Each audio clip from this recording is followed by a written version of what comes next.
And people, got one person. Hello, Tammy. Welcome. Anne, welcome to you as well. Let's get more people. Elizabeth, welcome. Oh, hello, Bob. Nice to see you. Well, see your name. Um, Geraldine, Robert, Wendy. Yeah, if you want to put in the chat, um, where you're tuning in from. You could also say what brought you here today. Um, what has been your experience with Dissent over the years? Um, Political engagement, anything like that would be great to hear from you. Elizabeth, William, welcome all. So I'll go ahead and get started. Hi, I'm Omar Acevedo, and I'm the Literary Program Coordinator here at the Mark Twain House Museum in Hartford, Connecticut. Thanks so much for joining us for this virtual program for American Patriots, A Short History of Dissent. Virtual programs like this are produced in part with support honoring the late Frank Lord. We are grateful to honor his memory with these programs. And we also want to thank our members. I know there are some of you here in the virtual audience. But if you're not a member, please consider supporting our museum by becoming a member. There are so many benefits to becoming a member. You'll receive free or discounted admission to our author programs, the house and museum, year-round discounts in the store and cafe, and much more. You can visit our website for more information, or you can just reach out to me and I'll get you to the right folks that will sign you up for membership. Now on to our guest. Our author, Ralph Young, is a professor of instruction in history at Temple University.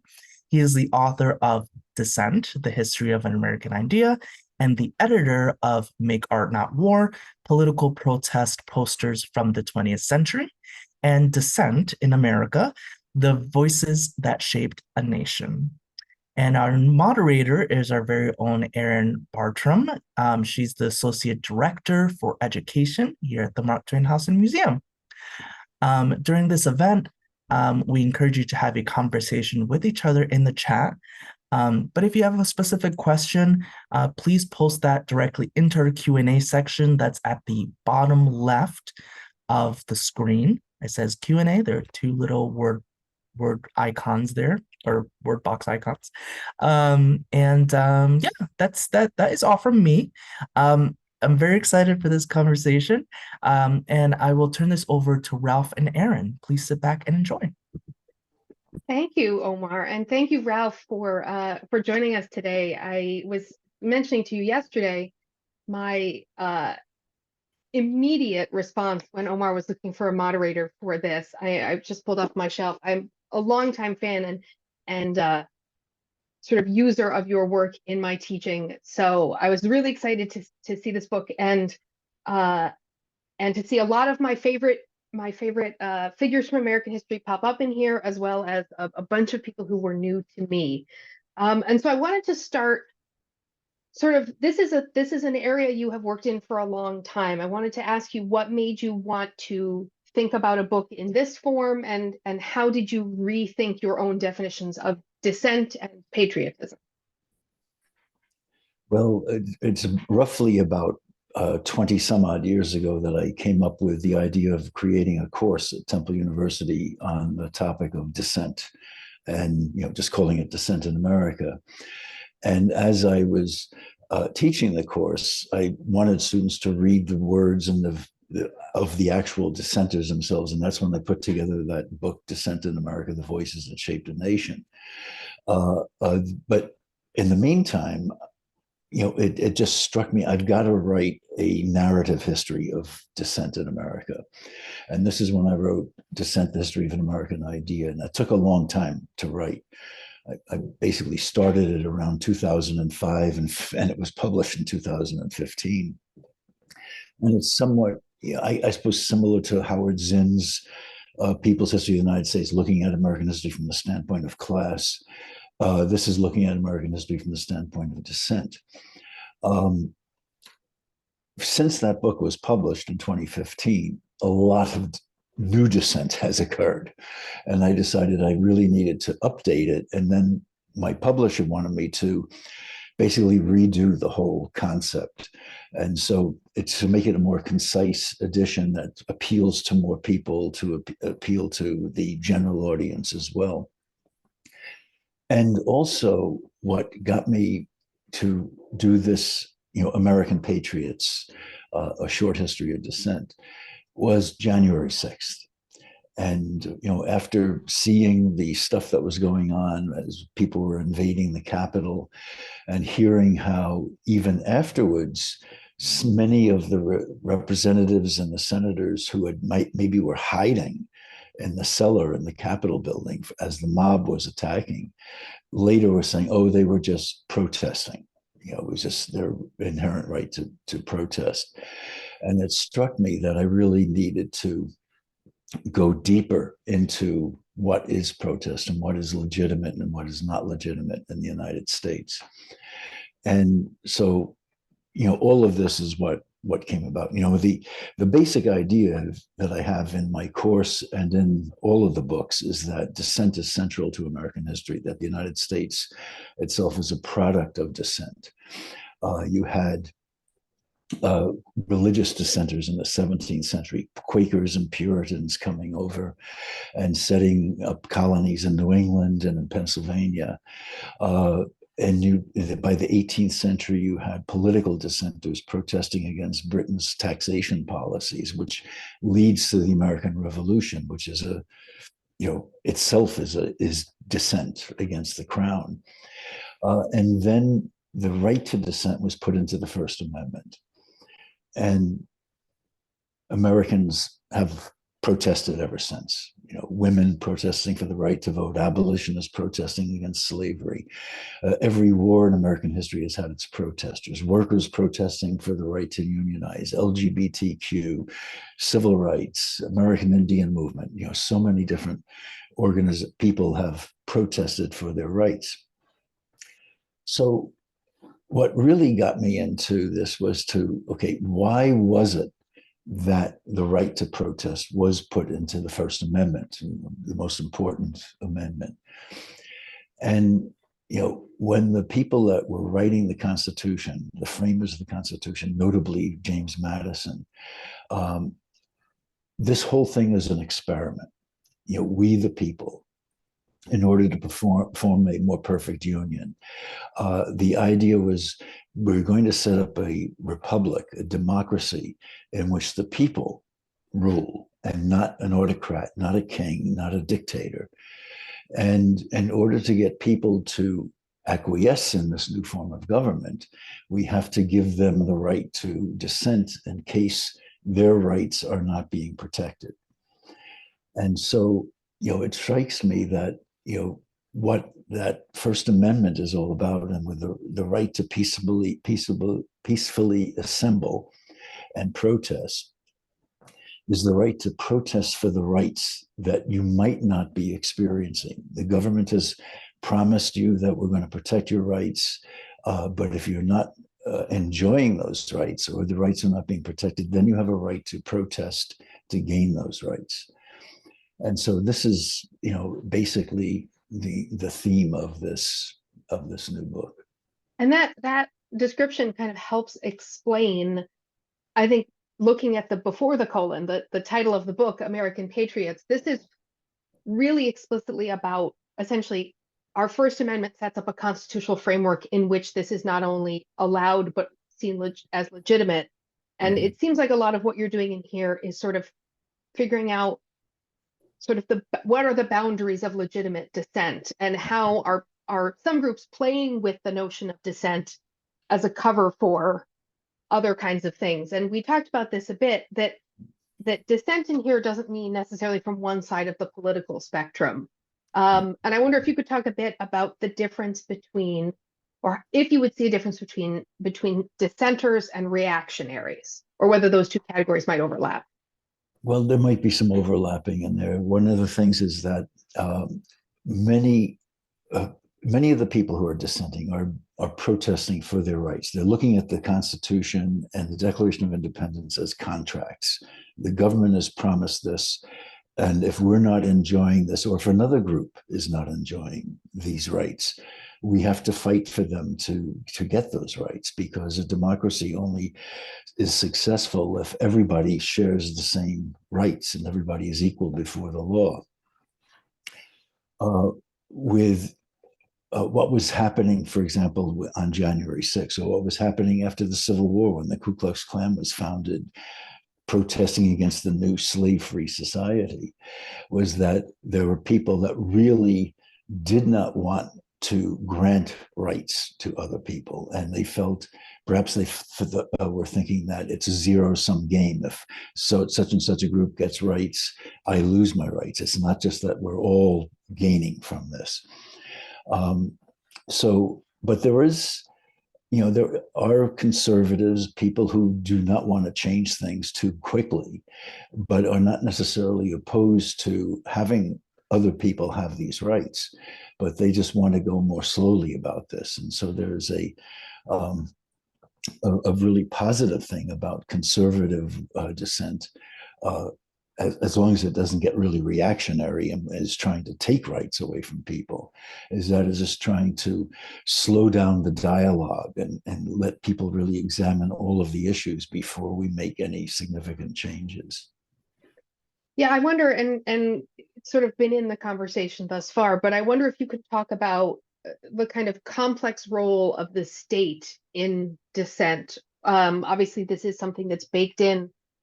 I will say, at least say, from the first time we changed the Constitution, almost immediately in the First Amendment.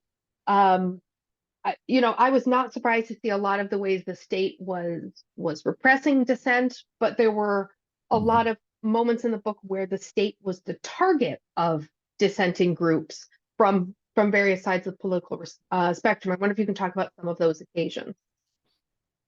Well, basically, when this, people that are in power usually don't want to give up that power. And so there are a lot of people that, politicians that are involved with the state, they have various motives behind them. For example, in the 19th century, you had, laissez-faire economics. The idea was that there should be no regulation of business. You had, the so-called robber barons after the Civil War, during the Gilded Age, a term that Mark Twain, of course, coined the age. They were really the ones who were really in control of the government, and politicians kind of danced to their tune. And this was a target of many of the dissenters when workers were trying to unionize, when you get to Haymarket and Homestead and these various significant industrial actions. It was, going against a state that was not really respecting or guaranteeing or protecting the various rights that people felt they had a right to because it was in the Constitution.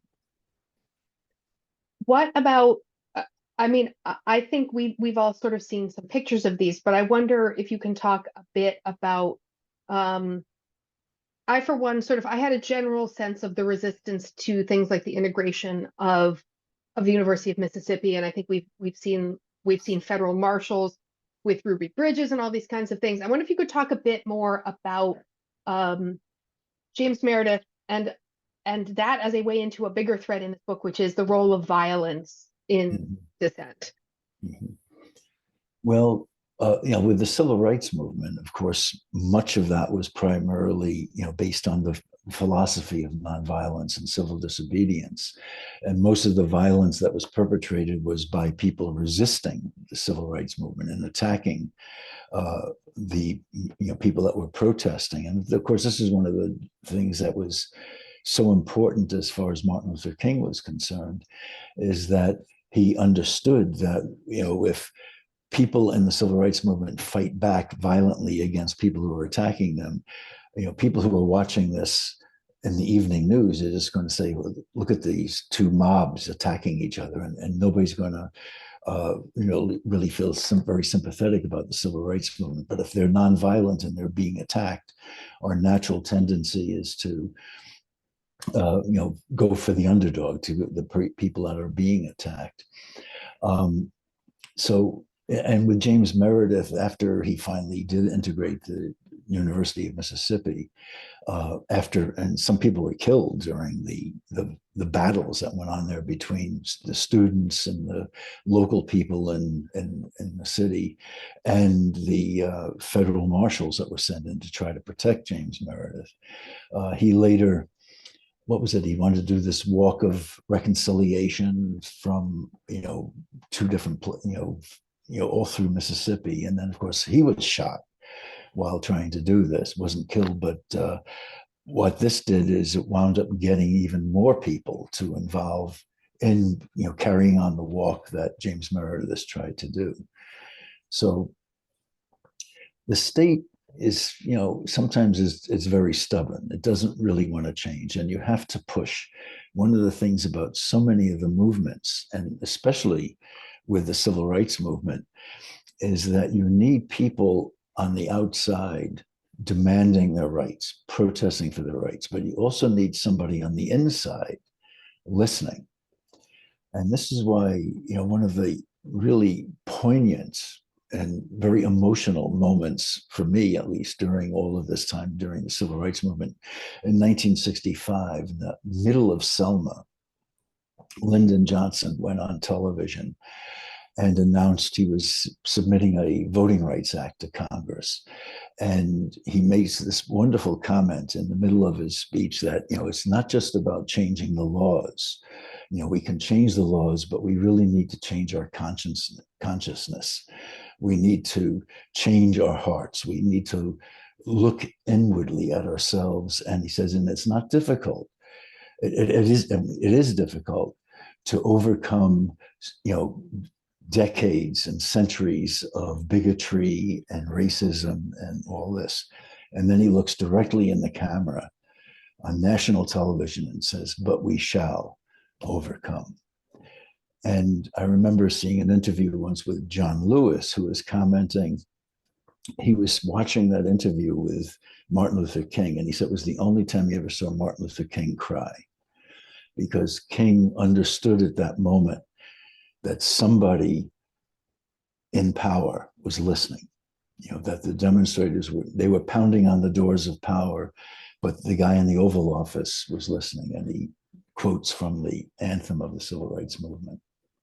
And there's a lot of moments where it's mass movement and it's consciousness raising and it's all these things. And then there are these little contingent moments where it's Kennedy's assassination and the things that galvanizes. But then you happen to get someone in the Oval Office who has congressional relationships and is from the South and can do all of these things, that all of this stuff happens for a long time and nothing changes for a long time. And then it changes when the right people are in the right places at the right time.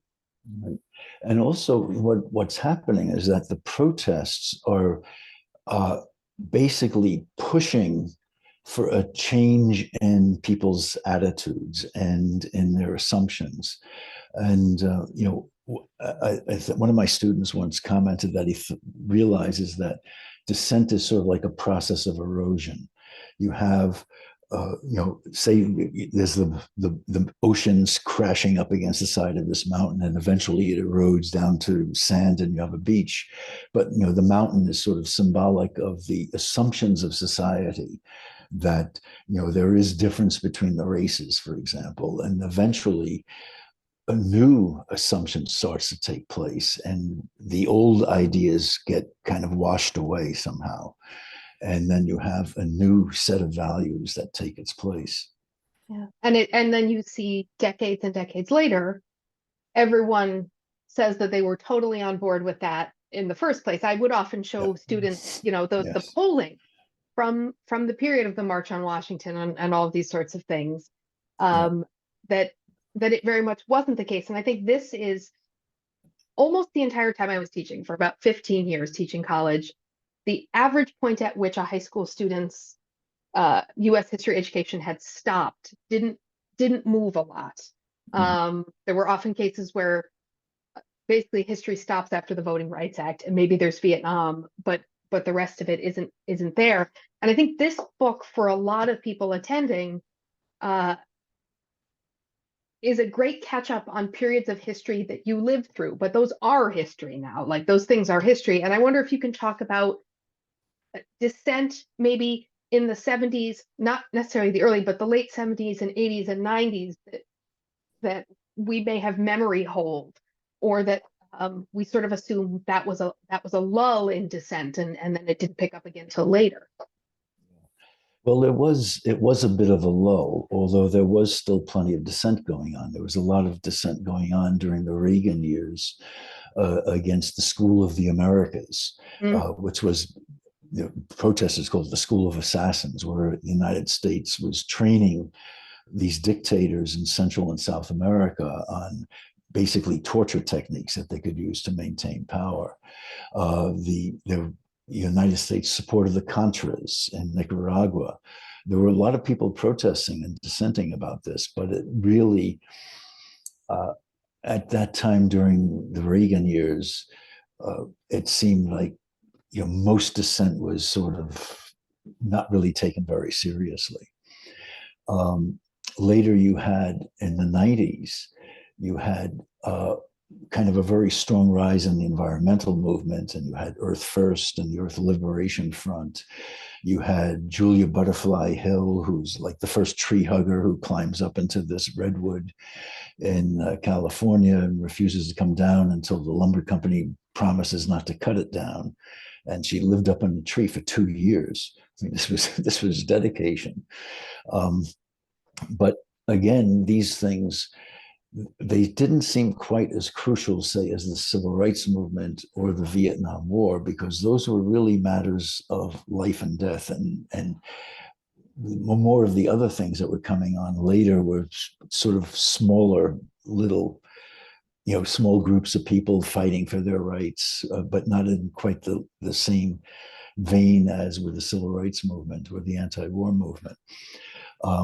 Then you also had kind of the rise of these right-wing militias in the 90s. Timothy McVeigh in the Oklahoma City bombing, the Ruby Ridge, Waco, and a lot of people were, really getting to oppose the federal government as, a threat to the Constitution.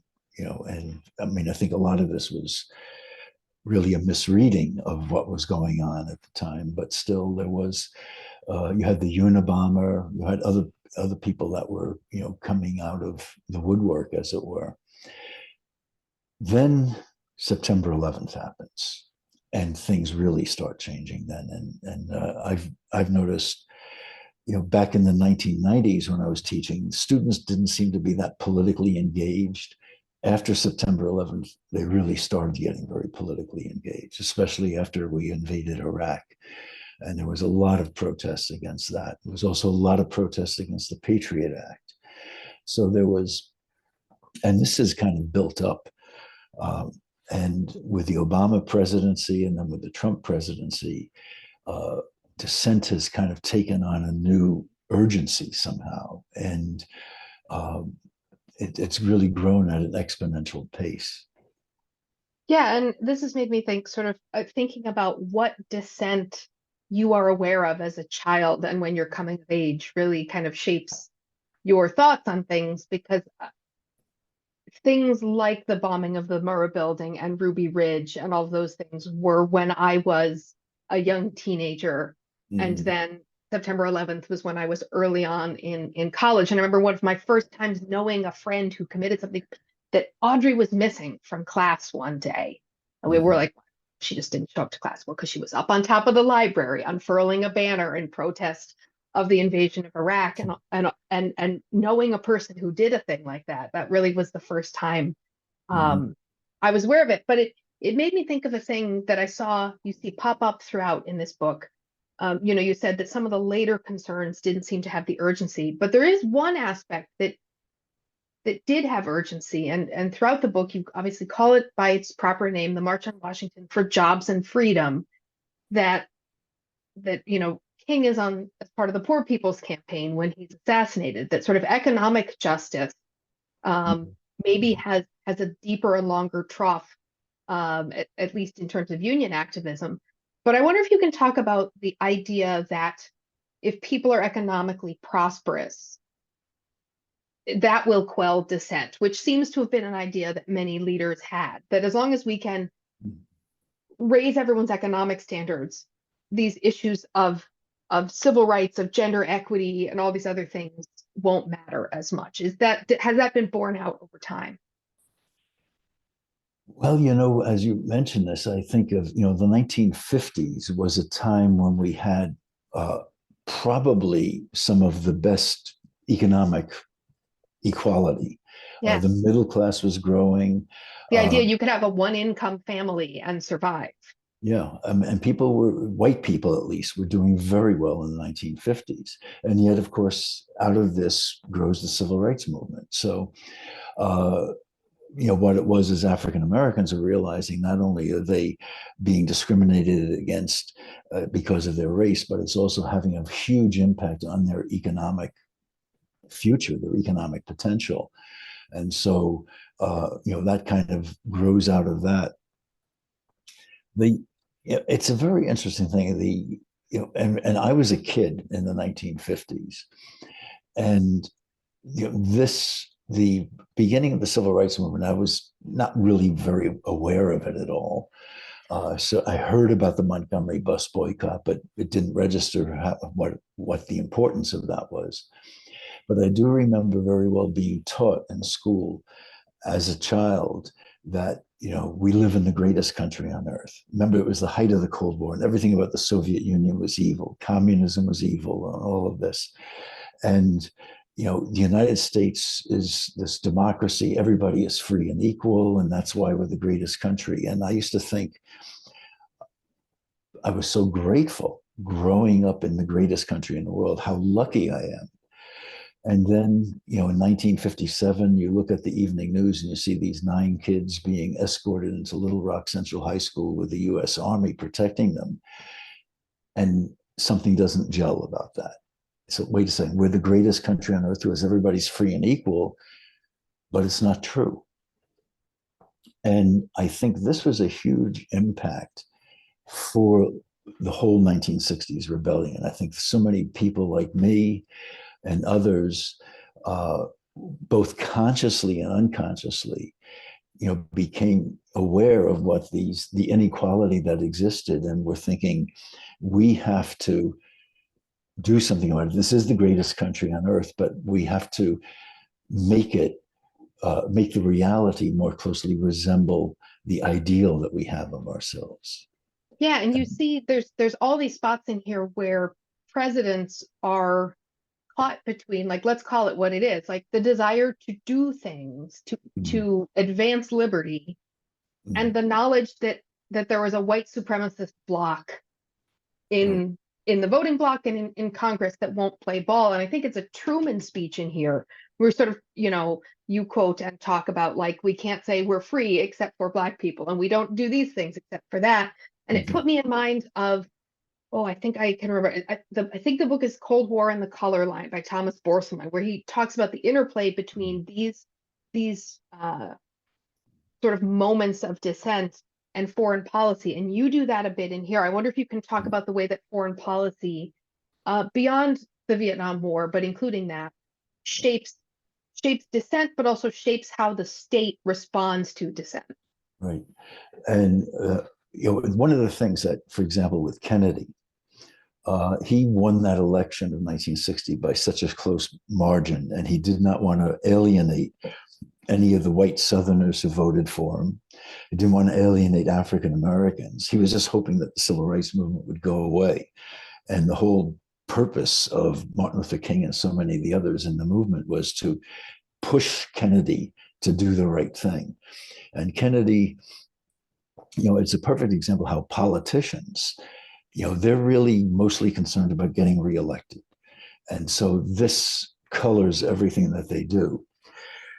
But Kennedy, after Birmingham, really kind of came to an epiphany, and that's is when he introduces the Civil Rights Act, and he realizes that, and of course, his major thing during his whole presidency really was the Cold War and the Soviet Union, the threat, Bay of Pigs, the Berlin Wall, all of this. And he understood that the United States, in order to fight the Soviet Union in this ideological struggle, we had to prove to the rest of the world that our system was better than the Soviet system. As all of these nations in Africa were getting their independence, Americans would go in and say, hey, set up a democracy, set up a capitalist system in your government. And you don't want to be like the Soviet Union because they don't respect human rights. And Soviets are sending in advisors telling them, set up a socialist system. Don't be like capitalism like America. Look what they do to your brothers and sisters in the South, And so it forced the American government, the federal government, in order to maintain its stance in the Cold War, that it had to do something about civil rights. And so the civil rights movement, it comes on the scene to push the American government to live up to what the Constitution says, to live up to what we've put on paper. We're a democracy, but there's a large groups of people in this country that do not enjoy that. And so it really puts the government's feet to the fire, so to speak. Yeah, and this is making me think, we've seen this resurgence of describing in political discourse, describing people as like, they're a communist, they're a socialist. And at times I think about the age of people saying that. And they've missed the way that those things don't resonate necessarily. Like you have to have come from a specific moment for those things to work. But I also think the book does a really good job of demonstrating how the kind of Overton window of political discourse has shifted. And I think a lot of the early stuff in the book may be really surprising to people. I wonder if you could talk a bit about, I'm really thinking in the first, the latter decades of the 19th century and just the beginning of the 20th century, how sort of socialist and communist activists had a much greater place, not just in cities, but even in rural America. Yeah. Well, a lot of this kind of grew out of the populist movement in the 1890s. You had, in places like Nebraska and Kansas, really started electing very, radical politicians and such. And they were very much concerned about how Wall Street and business interests of the East were really controlling the government. And they wanted the government to, for example, lower interest rates. They wanted more money to be circulated, so that there have been a lot of droughts and problems in the farming belt. But you had those places where one railroad controls the line through town, yeah. But the railroad themselves also is engaged in farming and pays no freight charges on their own, whatever. Exactly, right. Yeah, and of course it was the beginning of agribusiness at that time. So many farmers were losing their farms, their mortgages, and they were being bought up by, capitalists that were then converting these small family farms into large conglomerates. And so there was a lot of stuff that was going on at that time. But one of the major issues was that many of the populists in the Middle West wanted the United States to go off the gold standard and to start using silver as well, so there'd be a more abundance, availability of money, and that would lower interest rates for borrowing and for mortgages, etc. This didn't go anywhere, even though William Jennings Bryan gave his famous Cross of Gold speech in 1896. And it seemed for a while there that workers in the working class and the farming class would kind of unite and create a society that was closer towards the socialist kind of mentality. But that didn't happen, and we stayed on the gold standard. But it did create a lot of progressive reform. during the first decade of the 20th century, you had a lot of people that were beginning to be concerned about the victims of industrialization, concerned about what was happening to the American Indians.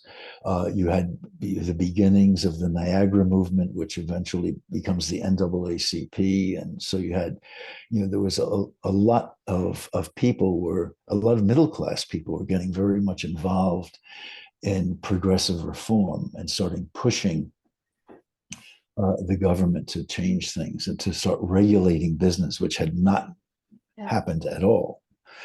And then for the Republican president Theodore Roosevelt, of course, winds up being pretty progressive, and starting to do things like trying to break up the trusts and the monopolies and such.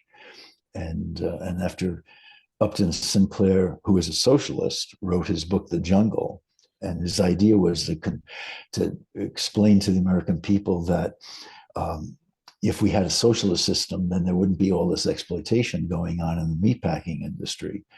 But he didn't convert America to socialism. But as he said, he aimed for America's conscience, but he was off the mark and hit America in the stomach by mistake. And after Theodore Roosevelt read that book, he became a vegetarian for 4 months, and he was definitely a carnivore. As everybody knows, but he became a vegetarian for 4 months until he got Congress to pass a bill that basically is the origin of the Food and Drug Administration to inspect the meatpacking industry. So a lot of socialist ideas were very well accepted at this time. Eugene V. Debs becomes a socialist and forms a socialist party. You have Mother Jones, you have Emma Goldman, you have Alexander Berkman. You have so many people getting involved in socialist activities, even Margaret Sanger, even Helen Keller was a socialist too. And a friend of Mark Twain's. Yes. So, and that I think is interesting. I mean, it's a good history of, if I can say, sort of everything you may enjoy about current American life. Its roots may be in this. Whenever people say, when would you like to go back to? Almost none of the times in the past would someone like me have had more rights. That being said, your book is a real reminder that Whig history, the idea that we are sort of inevitably moving from oppression to liberation, is not the case. And you do talk pretty extensively towards the end of the book about the erosion of, I would say broadly, the kind of Warren Court period, including the Dobbs decision. And I wonder if, as our last kind of topic that we talk about before I go to the Q&A, if we could think about issues of sort of gender equity are kind of threaded throughout the book. And I wonder if you can talk a bit about how second wave feminism comes out of some of these other protest movements and how that can help us think about, I will say that the taboo, but shouldn't be taboo word of sort of intersectional identities, and how a given activist in here may actually have a bunch of irons in the fire at once. Yeah.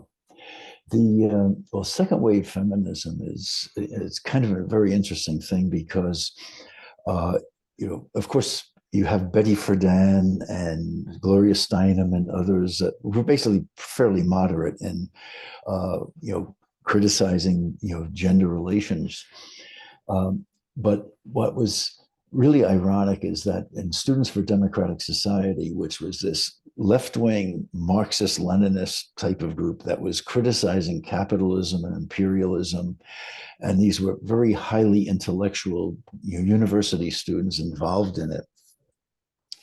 And as they were doing their critique of capitalism and imperialism, they were also, critiquing, race issues in the United States and thinking of ways to reform this country.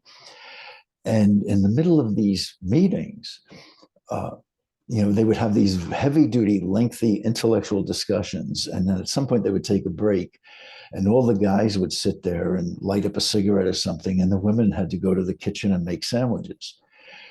And they flipped out. They said, hey, wait a second. You guys are the most liberal, radical people in the country, and you're just as male chauvinist as the most right-wing people. And so they bolted the SDS convention in 1965 and began setting up these women's caucuses where women would get together and discuss illegal abortions that they've had and all these other really significant issues that women were faced. Now, of course, all of this, it's mostly growing out of the university crowd. And most of these are white middle class, even some are upper middle class, Ivy League type, women. So, and they tended, pretty much to ignore the plight of African American women, for example, who had other issues as well as the gender issue. Yeah, and it made me think one thing I really appreciate about this is that, and normally I don't love this in books, but I really loved it in here, that you actually extensively quote from a lot of the pieces that you talk about. Some of my favorites in here, I was so pleased to see there's a lot of art, but there's a lot of dissent that people may be unfamiliar with. I was so pleased at a long section on Randolph Bourne's War is the Health of the State, which is one of my favorite pieces. But it also featured the one piece that I took off my syllabus. I still talked about it, but I stopped reading it with students because it was actually emotionally taxing to me to an extent because there was so much resistance to it. And that was the Red Stockings Manifesto, which has at its core the idea that all men benefit from the privileges that are set up, whether they choose to or not. And I just actually couldn't keep teaching it. So there's lots of things to track down in here, and the footnotes are really good, and you can find so much of this stuff, and it's really worth reading, and you give people a great guide. I will say this is an essential American history for people who haven't had an American history course in a while. It's a history of dissent, and in that way is an American history. It's a really good detailed history, essentially from, it goes back to the colonial period, but from the late 19th century forward, it is relentless in a wonderfully narrative way, getting us through lots of things where you may remember the general shape of them. What is often really great to see in here is how many things were piled on top of each other happening at the same time, or the sequence of things that was happening, and you get to see the causation a bit more. A lot of these older dissent things have just become kind of atomized, and they're now made into movies that are released in the fall, so someone wins an Oscar. This is a much kind of, you really get the sense of almost in the 60s, like a dragnet of dissent movements that are pulling people forward. So it's such a good and readable book. I have obviously, I actually ran out of flags as I was working on it, and then I was just like, stop marking everything. Everything is good in it. So we have some questions in here. And I'll start. Oh, Bob has two in here, so I'll ask one of Bob's and then come back to his later. So, I have thoughts on this one. As a historian, do you think it's time to change the Constitution and get rid of the Electoral College? Well, I think that would be a great idea. The problem is it's never going to happen. Well, and it kind of is central to your whole thing. How do you get people who have power to give up power? Right. And the whole thing with the Electoral College was put in because just as the founding fathers feared autocracy, dictatorship, they also feared the mobocracy. Yeah, it was Adams who called them King Mob. And you'll get an autocrat. Right. And they didn't want people to have direct say in electing presidents or senators. Yeah. Now that eventually was changed, but the only place that people have a direct vote is in the House of Representatives. And I said now in the Senate as well. But the problem with when the Electoral College was also put in, and also the one idea was that states, small states, didn't want to be dominated by the larger states. And so, in order to abolish the Electoral College and have it done by popular vote, it would mean that states like Wyoming and Kansas and Nebraska would have less political power. Certainly in the Senate, they would have less political power. But so in other words, in order to get a constitutional amendment to get rid of the Electoral College, you're going to need 3/4 of the states to agree to that. And half the states are small states, so they're not going to do it. Yeah, and I suppose there's one other wrinkle that is, that the size of the House of Representatives was capped in the teens, and I would often sort of have students calculate out how much does a representative represent in California versus the one at-large Wyoming one. That even within the House, the only place where we can directly vote, Right. how many actual people a given representative represents is wildly skewed because of this artificial cap Yes. on the numbers. And it's, I love when the response to people is sort of like, well, but it would be bad because but it wouldn't all fit in the room. And it reminds me of the idea that like we shouldn't admit DC as a state because we'd have to change the flag. Like that's not really a reason. We've changed the flag many times. I know. I often you look at the ones when we had 37 states and they're trying their best to make it look nice, but it doesn't. Yeah. So Keith asks here, and he had a long bit in the chat here, which I think is, you may have talked about, but we can dig into it more. He said, deciding about legitimate versus illegitimate dissent, does that revolve around violence, the willingness to accept sacrifice of the self to bring forward an agenda peacefully versus using violence to impose your perspective on others? I wonder if you can talk a bit more about the legitimate space for violent resistance. Well, that's a good question, and it's a question that I often try to get my students discussing. For example, the American Revolution was an example of violent dissent. So we would not have come into existence without this violent protest against the British Empire. The abolitionist movement did not end slavery. It was the Civil War that ended slavery. So some of the really significant moments in American history, it's because of violence that things have actually changed. Now, with that said, I think all of us agree that nonviolent dissent is better than violent dissent. But one has to kind of think about, are there moments when a situation is so bad that one would use violence to push for their view? And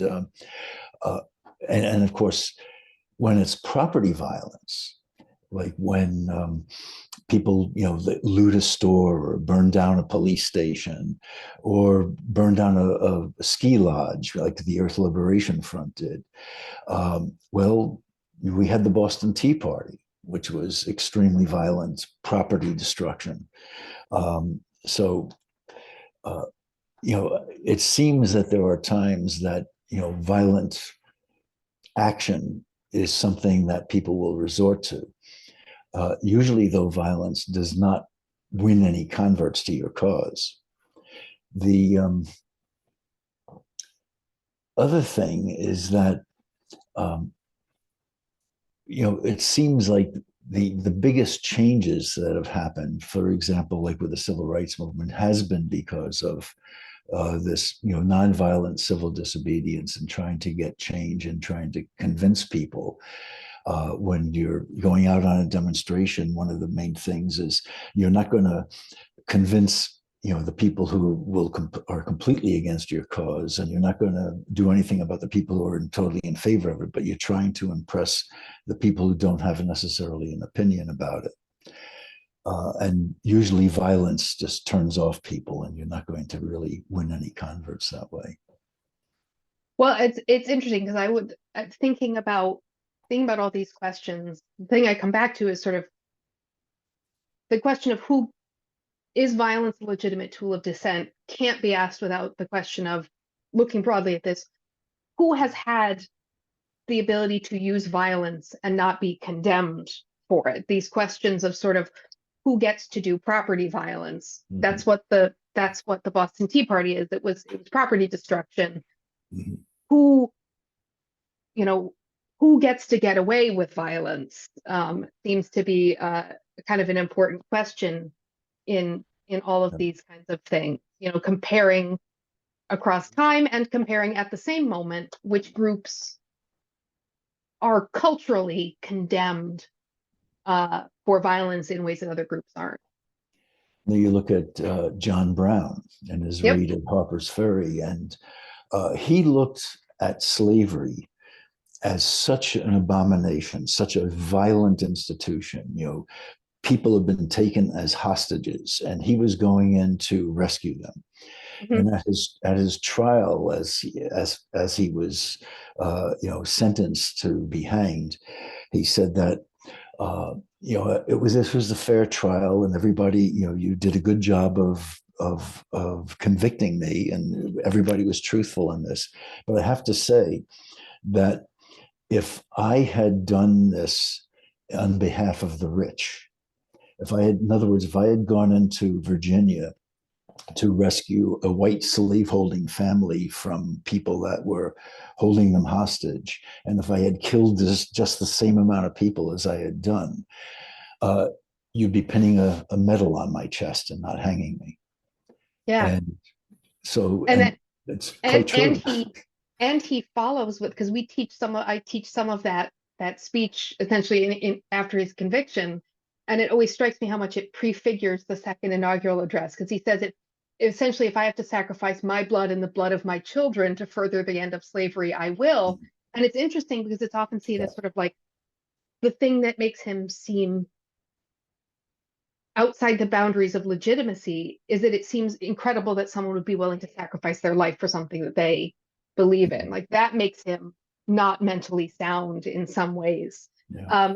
And this book is just sort of full of people who are not necessarily go into dissent with the willingness to lose their lives, but because of what they encounter, lose their lives anyway. I was just given a Joe Hill reproduction IWW songbook for Christmas. And the number of people in here who the other side of nonviolent resistance is that the other people do use violence, and that nonviolent resistors are killed. And you sort of raise that at the beginning, that civil disobedience comes with it the idea that you will go to jail, that you are violating a law of the state and you will go to jail. So there's a lot in here that is dissent isn't for the weak. Dissent may be trying to persuade the weak, but the people who are doing this sort of stuff do end up often meeting a really bloody end. Yes. Yeah, Bob asks in here, though, whether you think your students today are engaged with saving democracy. I think a lot of them are very concerned about the world that they're inheriting. I run these teach-ins on Friday afternoons at Temple, and these have been going on for more than 20 years. And I'm astonished that students want to come and sit around and discuss in an environment. They're not getting grades. There's nothing, grade-wise that they're going to gain from this, but they're very concerned about all of the issues, about climate change, about race, about the wars in Iraq and Afghanistan, and now with Palestine and Israel. The students are very concerned about these things, and I always encourage them to be a part of your own time.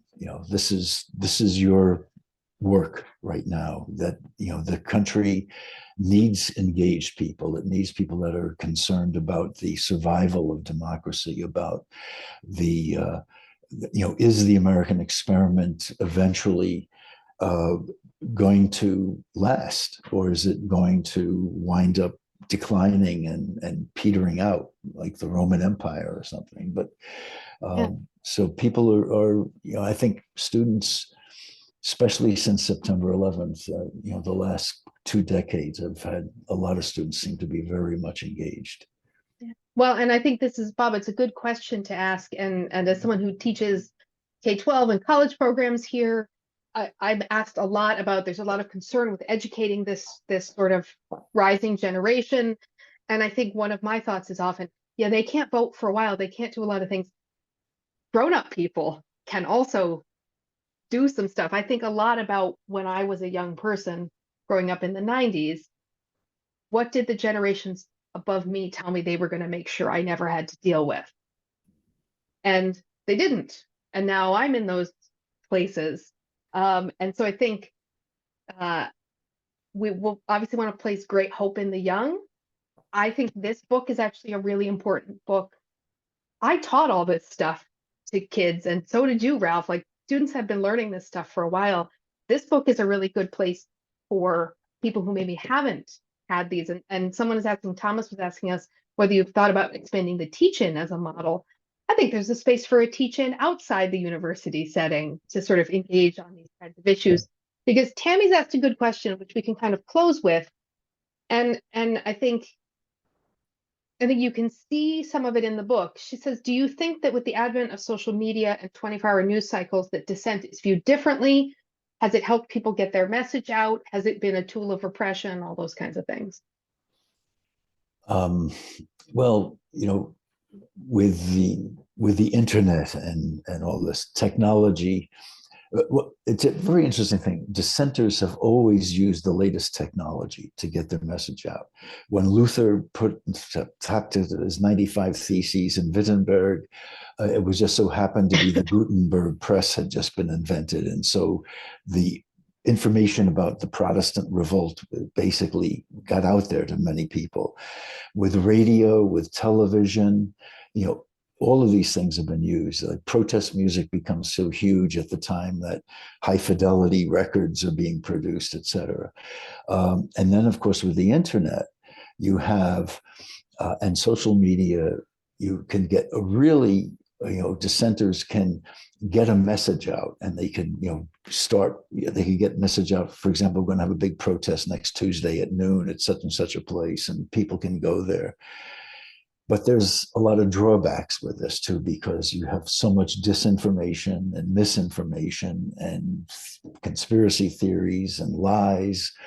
And also groups can meddle with a protest, say a legitimate protest group can wind up having their whole site kind of compromised and such. Yeah, infiltrate.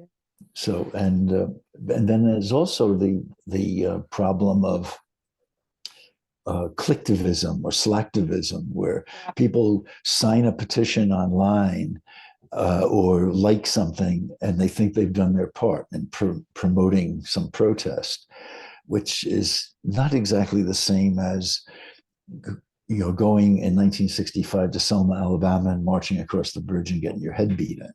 There's a different kind of commitment there.